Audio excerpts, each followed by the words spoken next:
mais les forêts du bassin du Congo jouent un grand rôle dans le climat de l'Afrique en général, même du monde entier.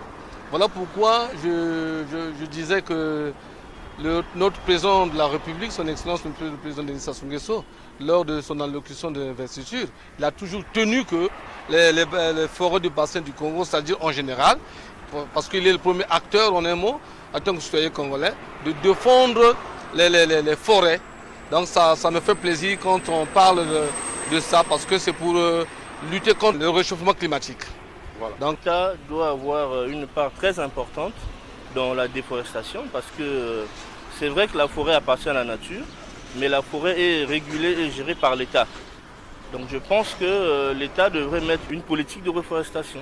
Le but est effectivement de préserver cet écosystème et surtout la biodiversité. Je loue les actions menées par l'ONG Éveil d'Afrique, présidée par M. Huguin Mikala, que nous voyons tout le temps. Nous pouvons dire que c'est un pionnier et je pense qu'au-delà de tout ça, il y a une forte mobilisation et sensibilisation, surtout dans le secteur juvénile. Vous savez, les jeunes doivent comprendre l'importance des forêts.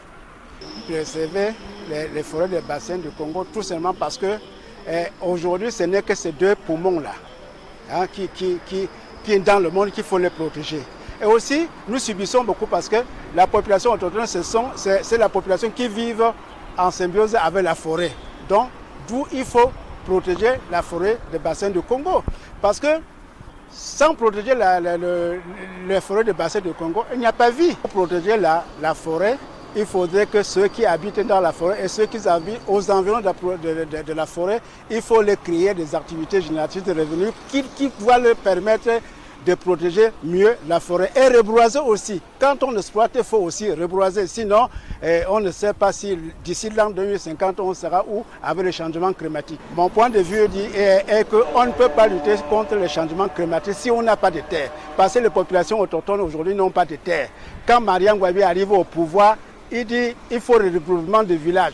Et ceux qui étaient au fin fond de forêt sont venus s'aligner aux autres qui sont au bord de la route. Mais aujourd'hui, c'est établi qu'ils n'ont pas de terre parce qu'on vous dit que vous n'allez plus cultiver là-bas, vous n'allez plus construire là-bas. Ça prouve que ce n'est pas vos terres. Et quand on nettoie la forêt aux exploitants forestiers, on ne tient pas compte de la population autochtone qui sont là. Voilà le message. Si je serais invité à ce forum-là, c'est ce message que j'apporterai au forum.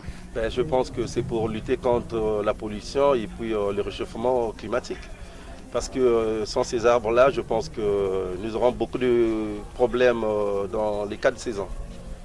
Bon, avant de parler à mes parents qui sont au village, un peu par-ci par-là, moi je parlerai d'abord au gouvernement. Parce qu'aujourd'hui, avec tout ce qui se passe, surtout l'attaque de cette pandémie qui ne laisse personne à côté, a poussé tout le monde à chercher à avoir un bout de pain. Alors ceux qui sont au village, ils sont habitués à faire le charbon, ils sont obligés à faire le bois de chauffe, ils sont obligés de couper à gauche et de couper à droite sans demander la permission ni sans vouloir savoir à qui voir parce que ventre affamé n'a point d'oreille. Alors ce qu'on pourra dire peut-être au gouvernement, c'est de se charger un peu de ce peuple un peu riverain, de ces brosses-là, afin qu'ils puissent les éduquer, leur dire que ce qu'ils font n'est pas trop bien pour le climat. Parce qu'à force de couper, le réchauffement climatique peut arriver, il peut y avoir des tremblements de terre, des éboulements de sol et tout.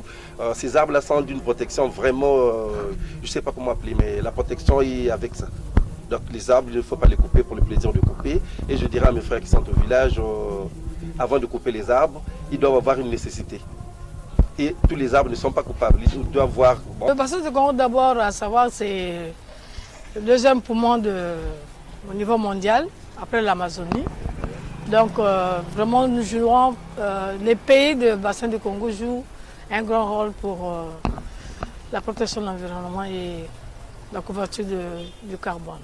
Nous disons que le bassin du Congo, d'abord, c'est un partenariat très fort au niveau mondial, que ce soit le pays européen, que ce soit le pays d'Afrique, surtout nous en Afrique centrale. Nous devons jouer un grand rôle pour faire la protection de l'environnement parce que aujourd'hui, si l'Amazonie est dévastée, donc le monde entier compte sur le bassin du Congo.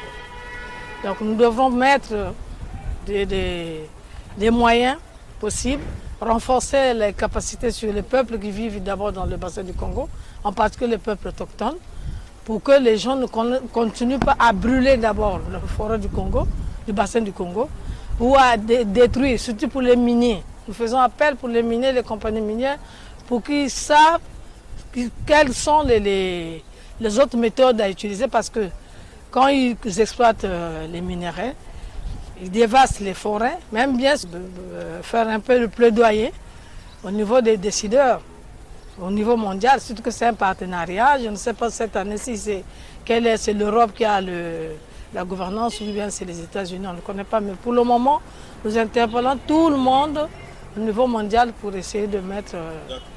Et l'environnement, on a comme l'impression qu'il n'y a que la fauve et la faune.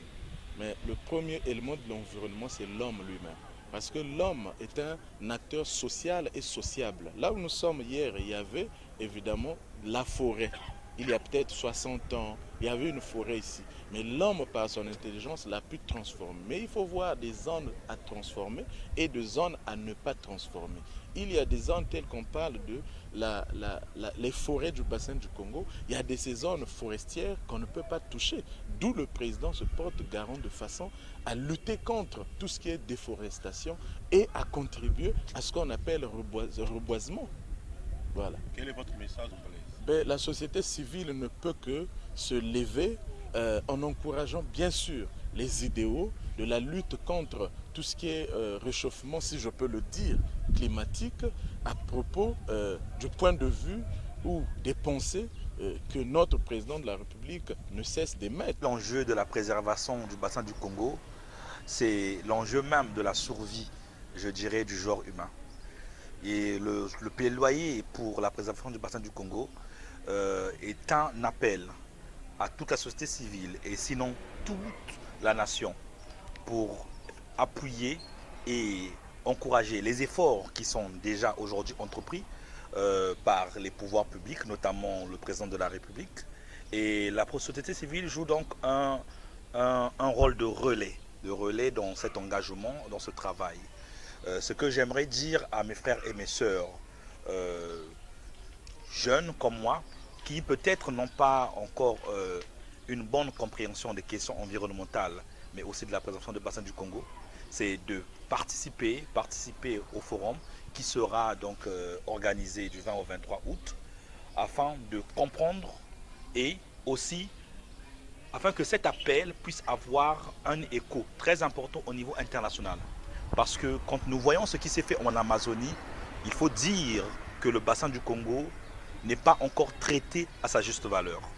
Alors, ce plaidoyer est très important pour nous, très important pour les pays riches et je dirais les pays pollueurs, mais très important pour l'humanité tout entière. La forêt joue un rôle important dans le domaine du monde parce que la forêt nous protège contre le réchauffement climatique et en même temps contre les effets de serre. On a besoin de la forêt. Donc il faudrait qu'on ne puisse pas couper les arbres. Pour moi, il faudrait que les gens utilisent même le gaz que d'utiliser encore les bois de chauffe. Sinon, la forêt risque de se détruire. Parce qu'on est le deuxième poumon du monde par rapport à la forêt. C'est la deuxième forêt, la forêt équatoriale. Si ça se gaspille là, donc on aura beaucoup de réchauffement climatique. C'est pour l'avenir. Quel est votre message ?